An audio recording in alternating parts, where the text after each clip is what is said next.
Welcome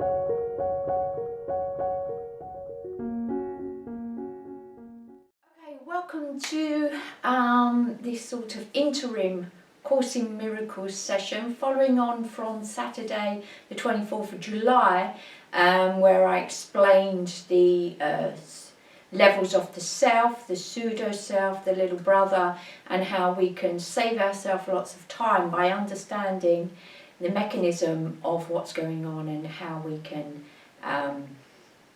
save our little brother and awaken us all to go back to heaven quicker and in a more efficient way.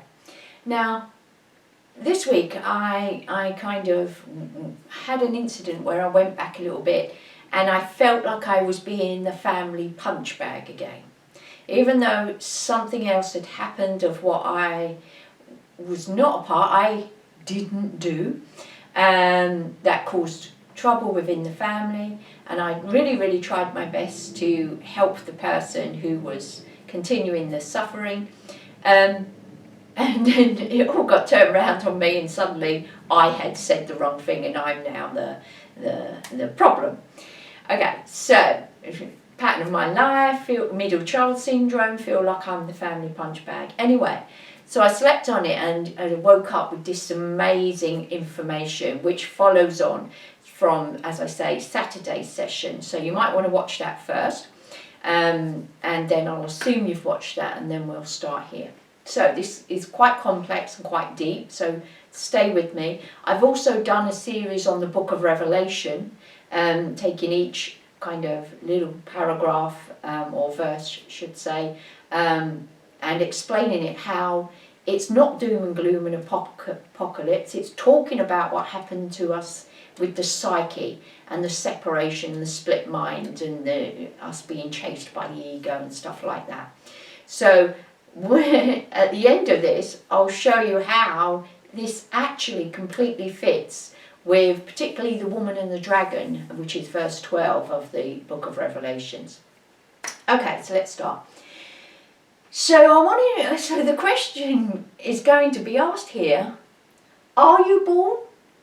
When are you born? Were you ever born? And you being the sense of I. Because we have very different parts of us that may feel like the I, the me, but as I explained on Saturday, are very different things. So let me start by saying the I, now which part is that, is not a spirit and self on this level of reality. The I is a different creature, a pseudo self, a creation, a projection, as you'll see. So let's start with the mum. Now this is my story, so again your story will have different content, etc. But the basic themes are usually the same for everyone. Okay, so my mum got married at 17, got pregnant at 17, then had to get married. My dad was a drinker and a very big socializer.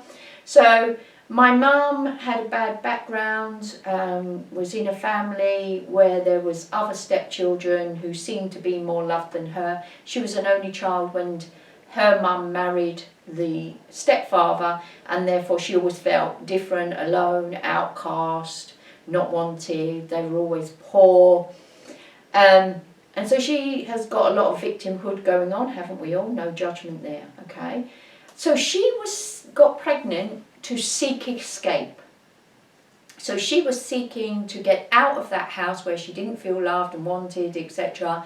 And this was, I guess, subconsciously or consciously an ideal way to do it. Okay.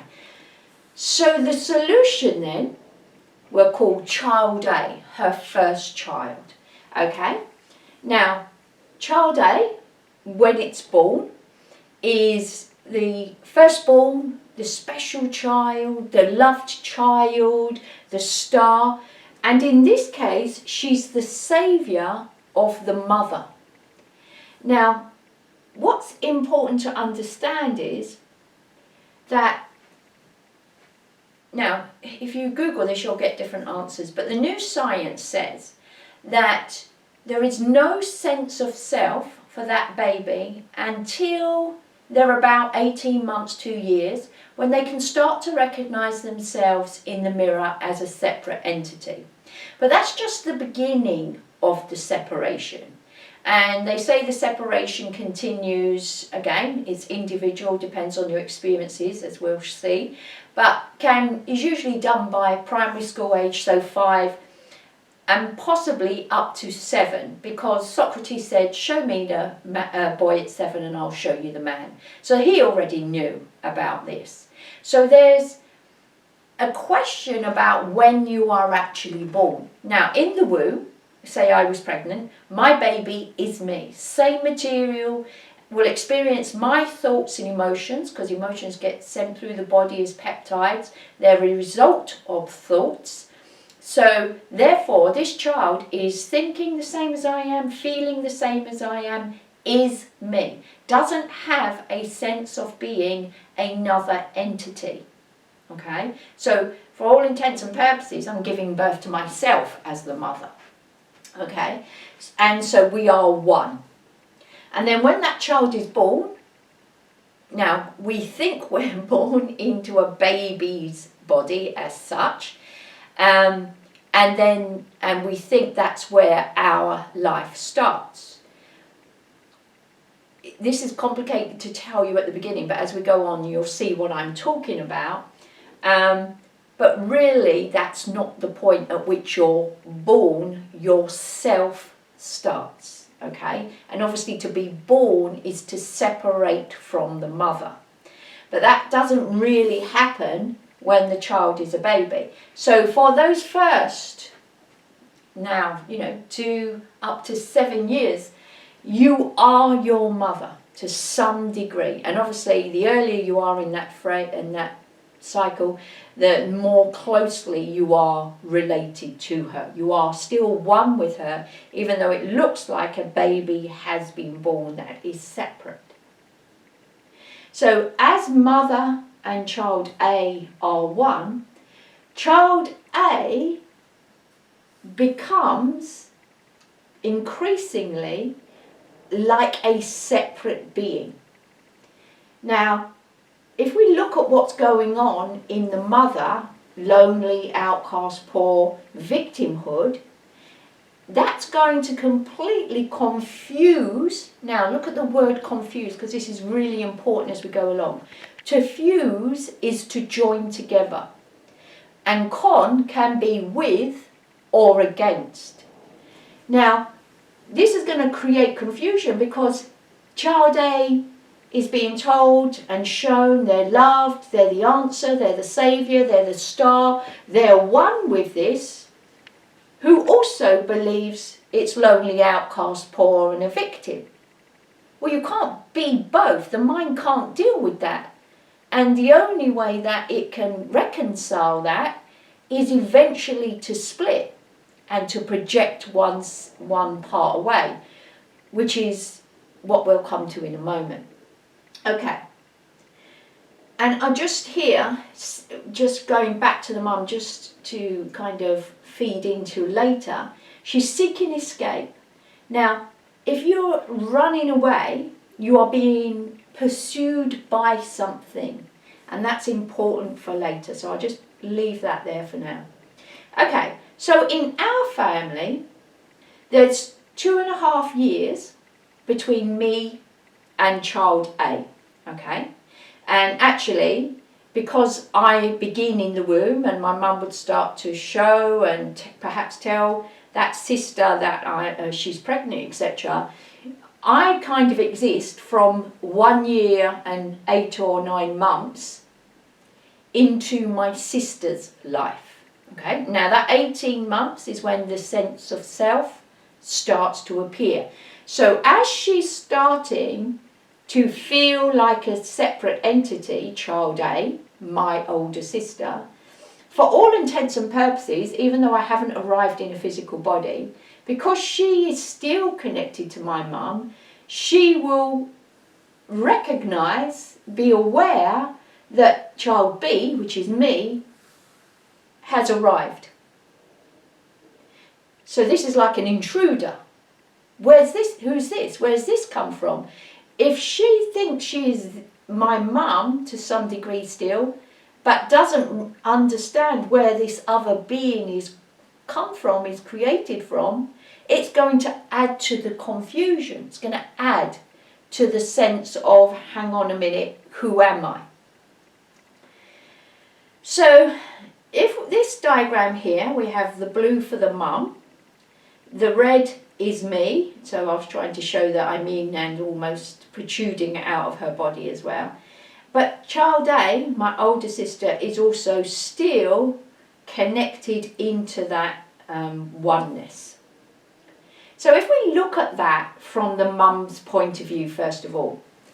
So the mum is probably feeling totally separated now from child A. This is when I'm being born, okay? So this is 2.5 years after child A starts to exist, is born, okay? So from the mum's point of view, child A, my older sister, is now separated off, really physically, but also moving away, developing her own personality.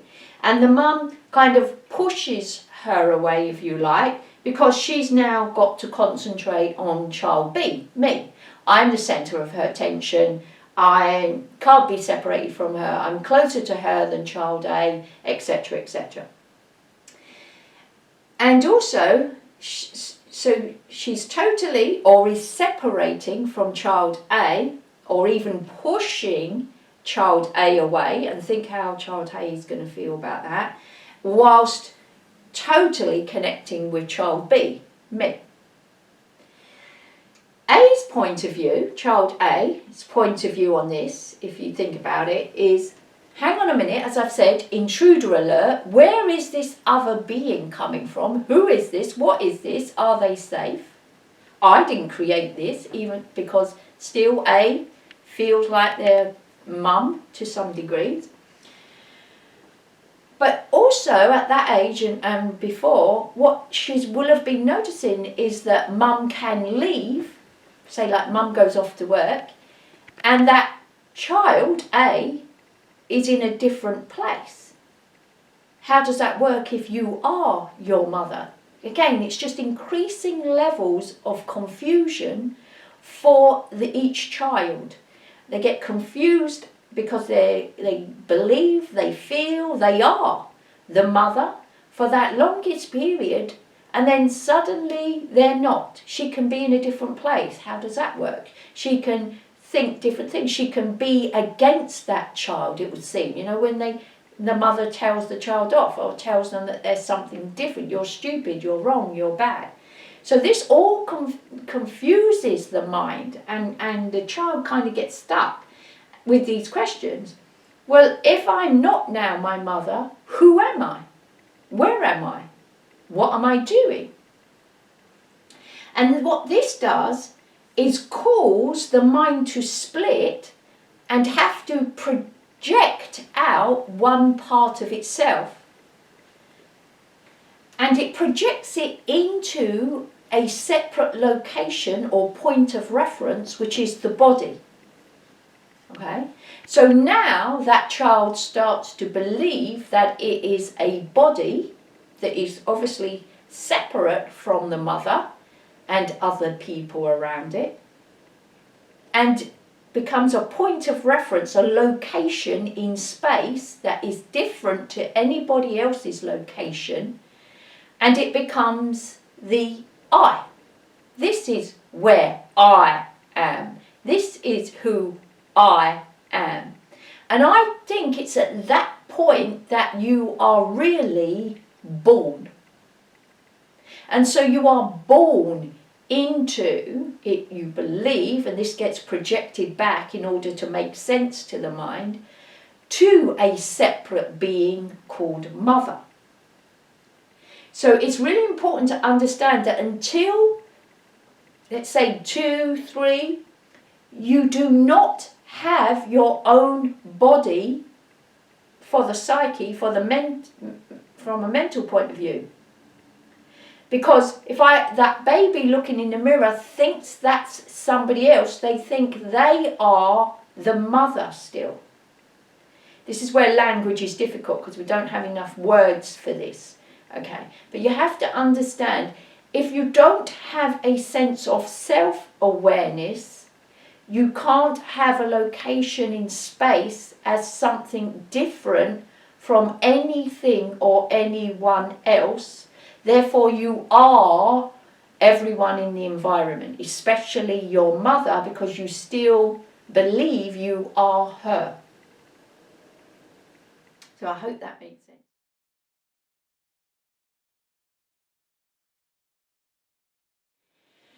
So what A does, by projecting a body out where she can locate herself in, she becomes a name, we'll call her Kathy, let's say, that now can be identified as a self, a different person, a physical body, and as she develops, a personality. But it really is a creation where she would call herself I.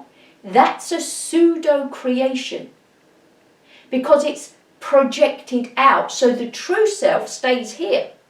And that body, this is the real important part, the body is something different from the original self. It now has a different name, Kathy. It now has a location in space and that, which is different from the projector. If this was a screen and the projector was there, the projector obviously is something different from its projection. And that's really, really fundamental to understand, because we have been confused and we think we are the personality that is the body, that the mind is in the body. And that's why we feel out of control and we don't know what we're doing, and things seem to happen to us, and my body does things that I don't want it to do. It gets sick when I don't choose that. It moves when I don't want it to move. It won't do things I want it to do, like hit perfect tennis shots and things.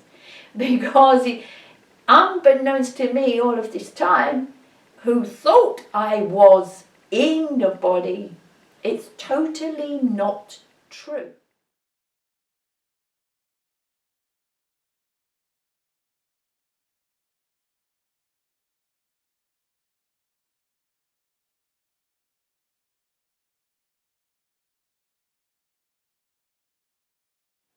Okay, so the other thing to really understand, okay, is that in that body, because it is now lost, separated, confused, it actually creates that body as a hiding place.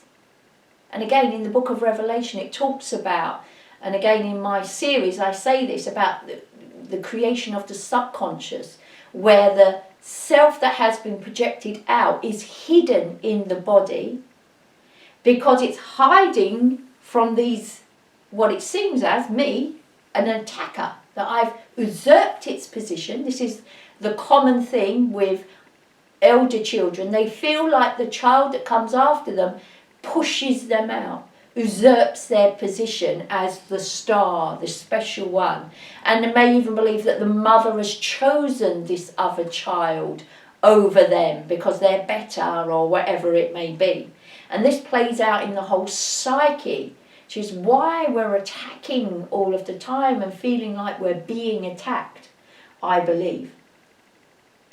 Okay, so basically we have multiple personality disorder, but it's not existing in the mind, it's just being projected out. And so again, you are born at whatever age you split and become self-aware in a body as a separate entity. But it's a projection of mind. Now, mind and matter are two different levels of reality. So how can something from my mind form matter? The answer is it can't.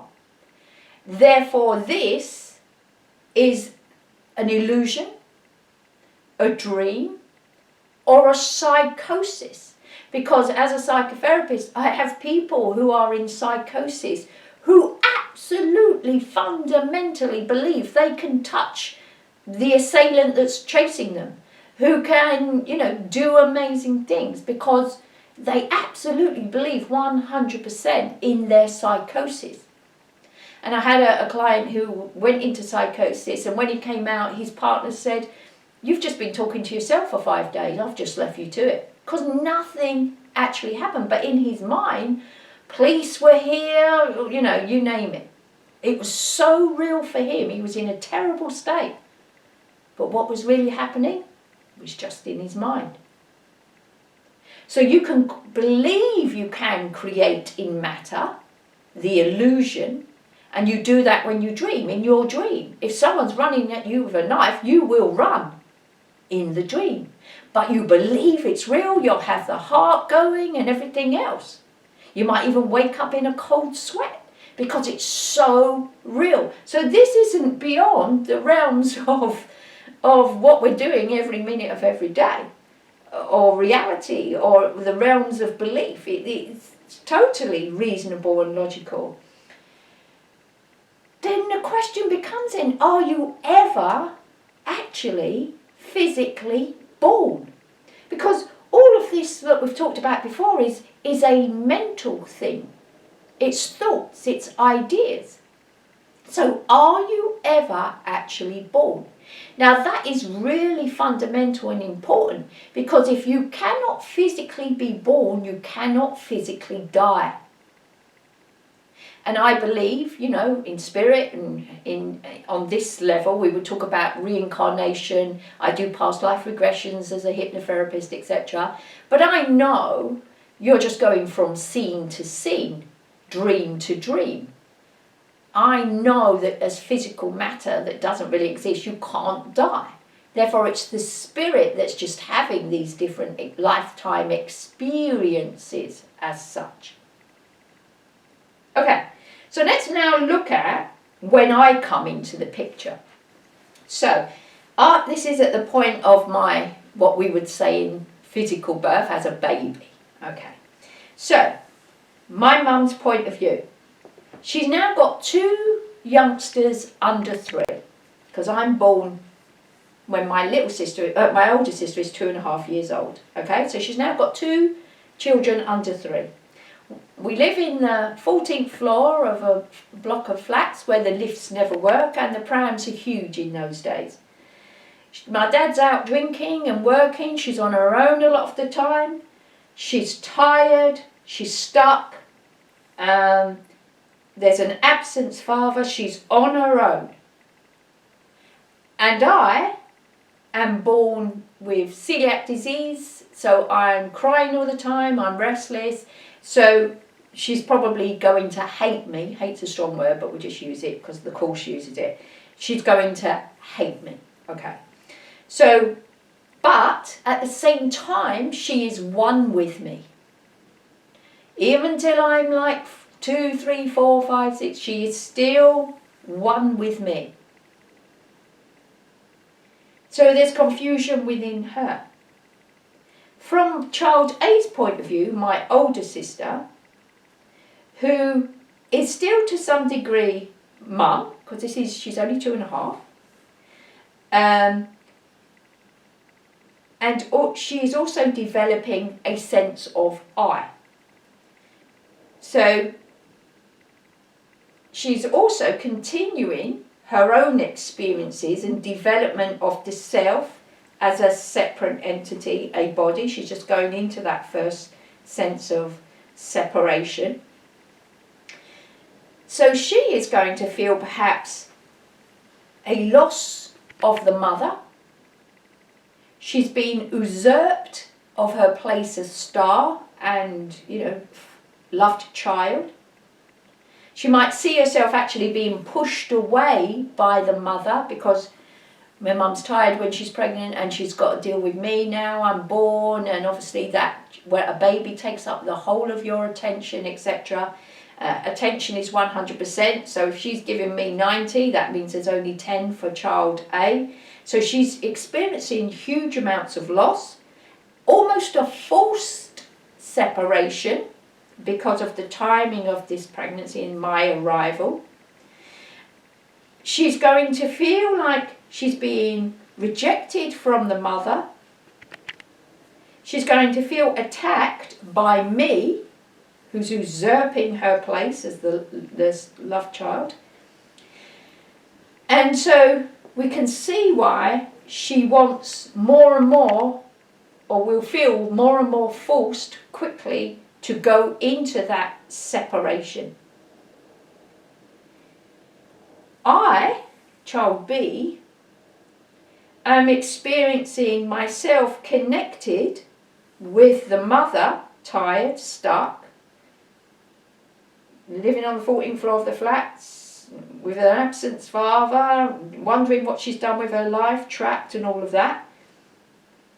But I'm also experiencing child A as me, and her loss of separation, her sense of loss of the mother, her being usurped, being attacked by me, her hatred, all of these things, these are both now mine. But also, mixed with that, I'm loved for a while as the new baby, the star. So, am I innocent and loved and fantastic, or am I hated and attacked? I now have even more confusion than child A originally had. Because now I have no idea who I am. I've now got 3 parts of me, if you like, whereas child A only had the 2 parts. So I've now got 3. I think this is why the middle child gets totally confused and totally has to separate from everyone, middle child syndrome, because this is untenable. Now, as I say, I was born to about 2.5 years between me and my older sister. But then comes along a 3rd child, the younger child. Now, I am about 3.5 by the time my younger sister comes. That means my mum was pregnant about 2.5 when I was about 2.5. Notice repeating pattern, okay? So what happened to now me here with child A happens again. So I'm now getting double rejection because child A is me at child B. I obviously feel the rejection that she had at 2.5 years, and now I'm experiencing it again 2.5 years later when my mum gets pregnant with, we'll call child C, my younger sister. So if we think about it from this point of view, when this child, the youngest child, appears, now child A, the older sister, is now totally separated because she's nearing 6 years old, and that total isolation, total separation from the mother and from me is, almost done, okay? So she's totally, if you like, on her own. So therefore, child C, the younger child, is not going to have such a detrimental effect on her. And in our family, I would say, on the surface of it, that my older sister is closer to my younger sister, and me and my older sister have had a terrible relationship. We had really vicious fights, really, felt like she hated me, didn't ever know why. She calls me the golden child. She says, blah, blah, blah, I was favoured and all of this. Okay, so we can see why she would believe that from this. So in some ways, child A is irrelevant to child C, other than she's in her environment. So child A, the younger sister, is going to pick up some of this hatred and the feeling of being alone and separate and isolated. And my younger sister suffered a lot with feeling lack of self-worth, not good enough, all of those kinds of stuff. So mum now, because she's older and, she works part-time, etc., she's feeling better about herself. So mum is not going to be such a negative influence on her younger child because she's in a better place. She's comfortable as a mother. She knows what she's doing. I am going to be totally, as I say, confused and have so much hatred and separation from these two that I've got already. And then when child C comes along, I now hate her as such, or because she has usurped my place that I had only for a very short time as the loved one. So I'm going to be, not very happy with her, and feel totally friendless, which, as I said, is middle child syndrome. Notice that this child, though, the youngest child, is never usurped. Her power is never taken away from her because there are no other children afterwards. And so she, although she's being negatively influenced by A and B for different reasons, more me, less A, she actually has a much better relationship with the mother because the mother is in a better mind state.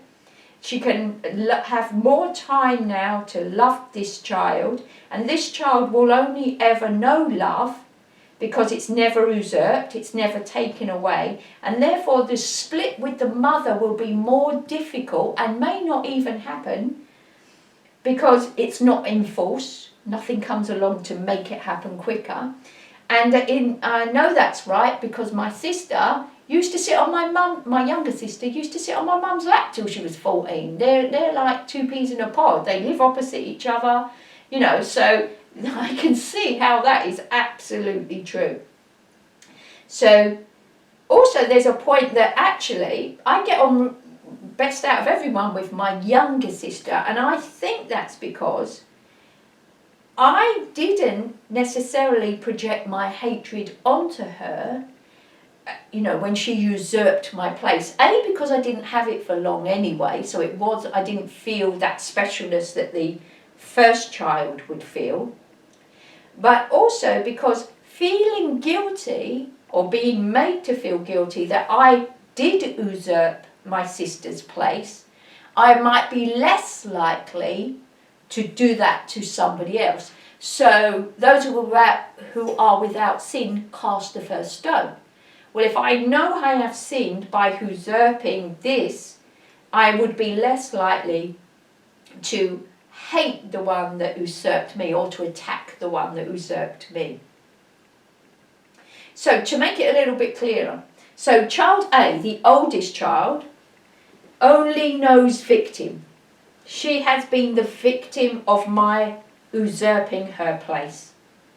I pushed her out. I forced her into being projected into a self, you could say, or she could believe. B, me, I'm victim and perpetrator, because not only have I been usurped and forced out into a physical body as a separate self, but I also am being blamed for doing that to my older sister.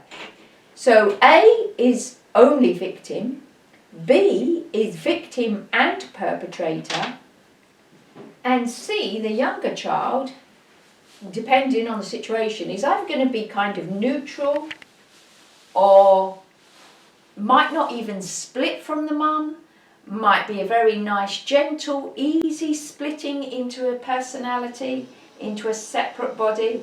And again, with an only child, that may be the case, and they might not ever split from the mum as such, or may split very gently, very slowly. It's not forced by the arrival of another child.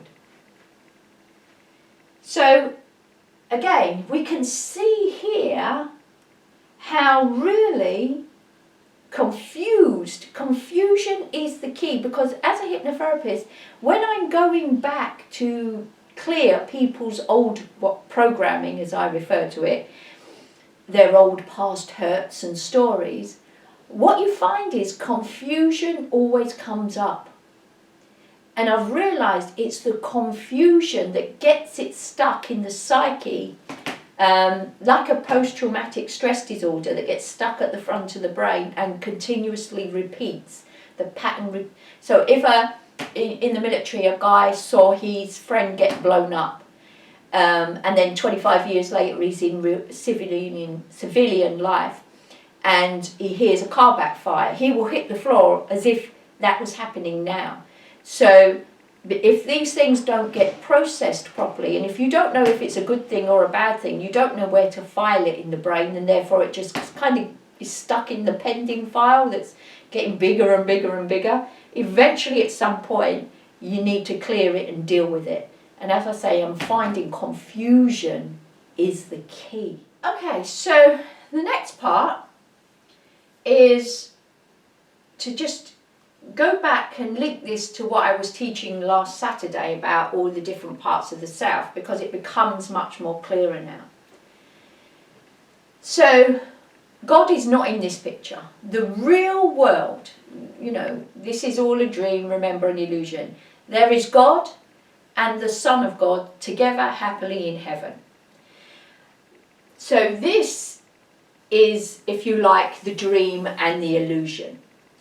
So, as we've said, this projector self, the self that finds it untenable, that believes now like it's mother and child, if you like, and has to separate off because the two stories about those two people are so different, it's untenable for the mind. So it casts out all of the negative stuff, if you like, into a physical body. So the projector self, if you like, which is really the spirit self, you could say the dreamer, and remember the dreamer is asleep and doesn't know it's asleep and dreaming. That's a really important part. Okay, projects this pseudo self. This is a body, this is a massive head, and here is the body. Okay. Now, the Course in Miracles talks about the circle of fear, which is the subconscious, if you like. The subconscious is 93% of your mind, and the conscious self is 5% of the mind. Now, we have been taught that the conscious self is who you are, but it's not. It's a tiny little bit. Who you really are, the true I, if you like, is that confused part that went and hid in a body that's afraid, lost, confused, and in fear. False evidence appearing real. This is who you truly are here. The sub, underneath the consciousness. The consciousness is 5%. Okay, so again, what is also in the mind, though, is the voice of God, which is the Holy Spirit. And as you'll see in a minute in the book of Revelation, it actually describes this. And in the Course in Miracles, it says that the Holy Spirit kind of is a placeholder for your spirit while it's out of the body. So the Holy Spirit performs the task that your spiritual self, if you like, would perform if you didn't split. So it's like the constant, but it's a voice, and we know we've got the voices in our head, the one that tells you the right thing to do, the heart, and the one that acts from fear, which is we call it the ego in the Course. Okay, it's important to understand that this is a projection, the body is a projection, and because it is hiding and it's afraid, it also projects out other bodies, messengers, and actually the world, through which it can act. And as we said on that film on Saturday, if the postman delivers you bad news, you don't beat the postman up, do you? You go and address it with the company or whatever has sent the bad news. You understand that the postman is the messenger. So other people and other things are like the old telephone receivers. They give and they receive messages, including this body. gives and receives messages. Now, when I'm fully asleep and I don't know any of this, I think this is one thing.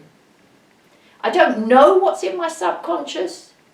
We give it terms like, you know, I think it's instinct, I think it's intuition, the automatic system runs the body, the subconscious mind drives my car. I'm not paying attention, I'm not really driving it. It's my subconscious mind that drives the car. And so we, you know, practice means you can do it without thinking, all of this kind of rubbish that we tell ourselves. And it is true that this subconscious mind is running the body, but it's also running other bodies because they're just its projections, its messengers to deliver what it thinks is the world. And so that's why others can attack you. And again, I've done loads of that on that last video.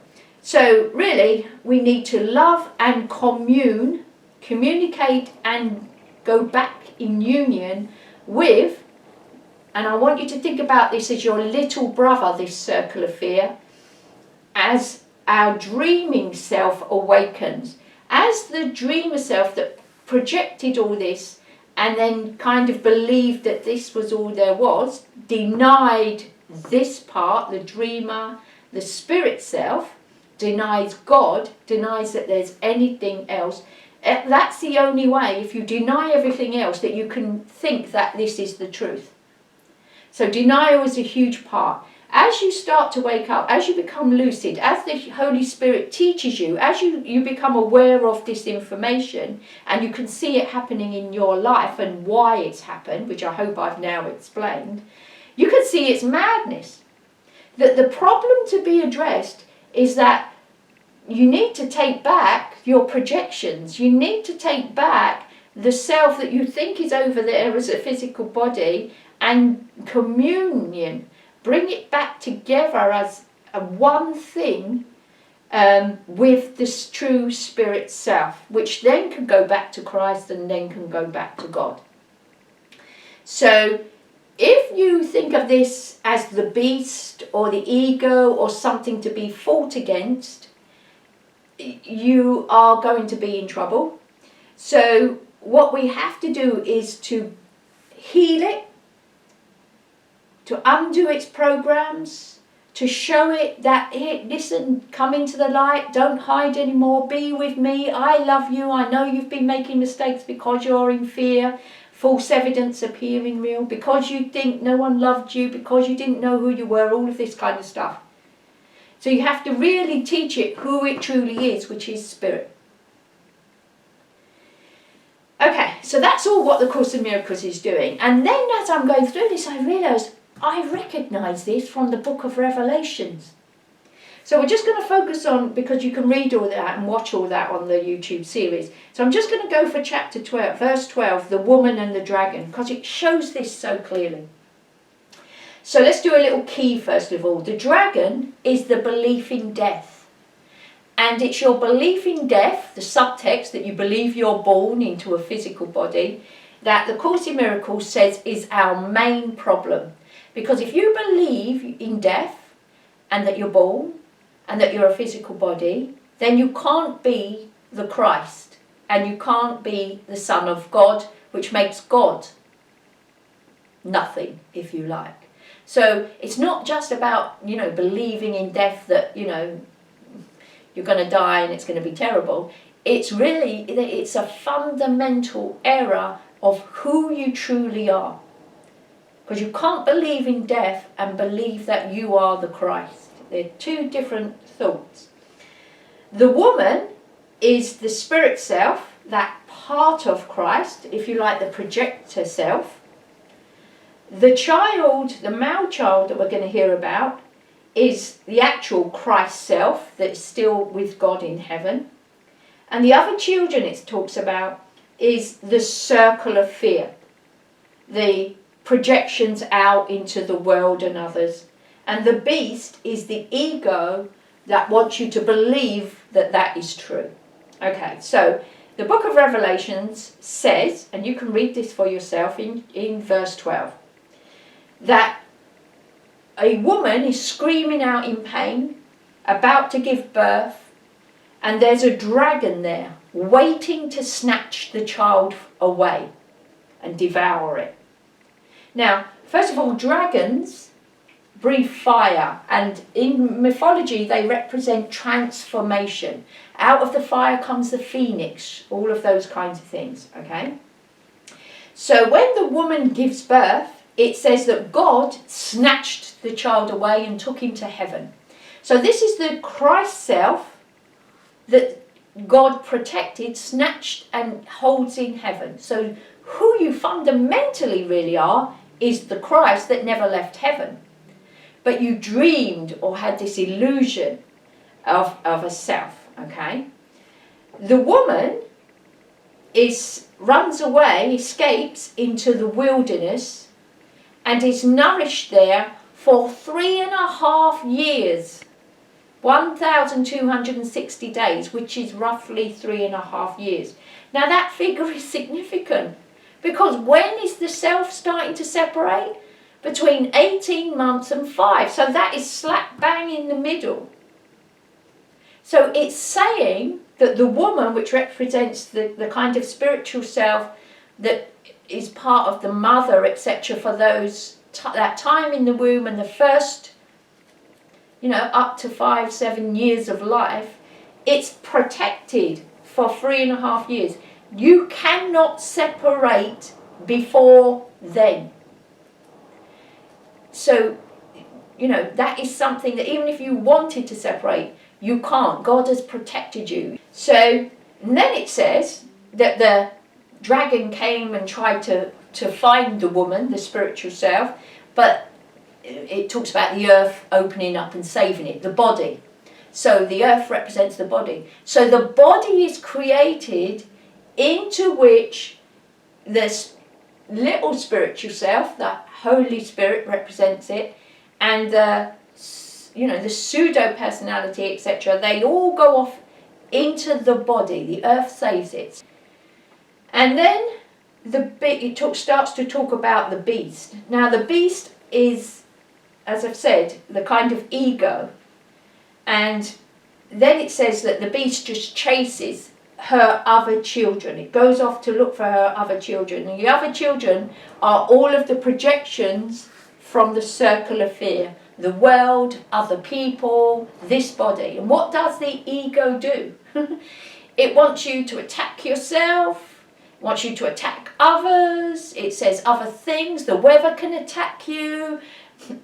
You can get electrocuted by the kettle. Anything and anyone can cause your death, because the beast becomes the worker, if you like, of the dragon.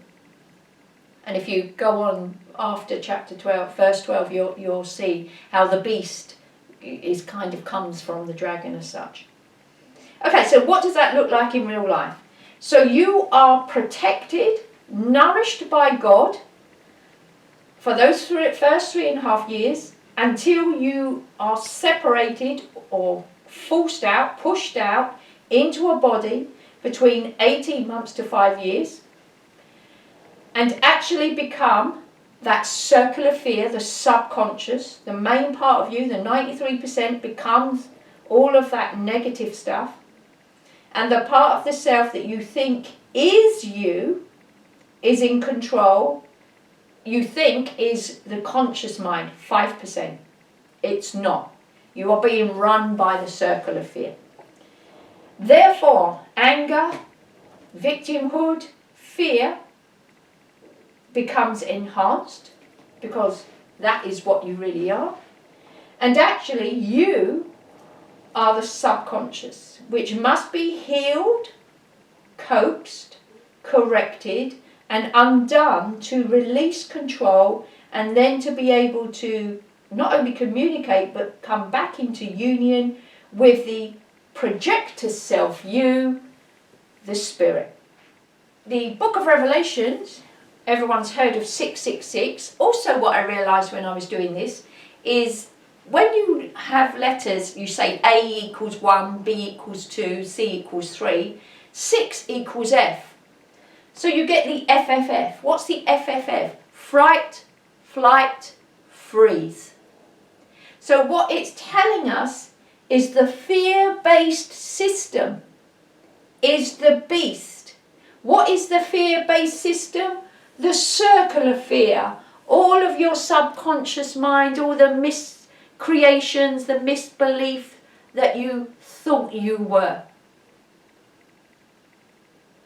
And then it talks about the end of the revelation. Eventually the war is won and the beast and the dragon are thrown into the fire.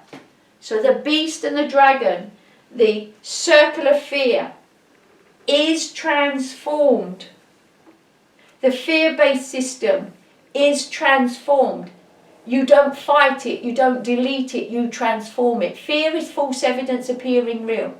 If there's a spider phobia, that person believes the spider can get them, is out to get them, will hurt them. How do you get them over that? You show them, teach them the truth. You bring truth to error. That's an error that the spider can get you. It's going to run towards you. It's out to get you. The truth is that spider is going to run away from you. It's scared of you. In this country, it can't hurt you. Blah, blah, blah. And as a hypnotherapist, psychotherapist, that's what we're doing all the time, is bringing truth to the illusion. You might believe you were a wrong, bad child. You might believe that my older sister might believe that I usurped her power. I deliberately came and pushed her out of the way. Obviously, that's not what happened. And as an adult, you can see and understand that. You can bring the light of truth to that. And she can forgive me for what I did not do. And that's the way, that's what the Course in Miracles is teaching you, the unravelling of the ego. That's why my book is called The Ego Unravelled. Because when you understand this, when you bring the light of truth to this, you can't be deceived. And the beast is the deceiver. The devil is the deceiver of man. When you know the light of truth, you can no longer be deceived. And therefore, you can go back to who you truly are, loving this brother till it becomes part of you, and you can then become part of heaven.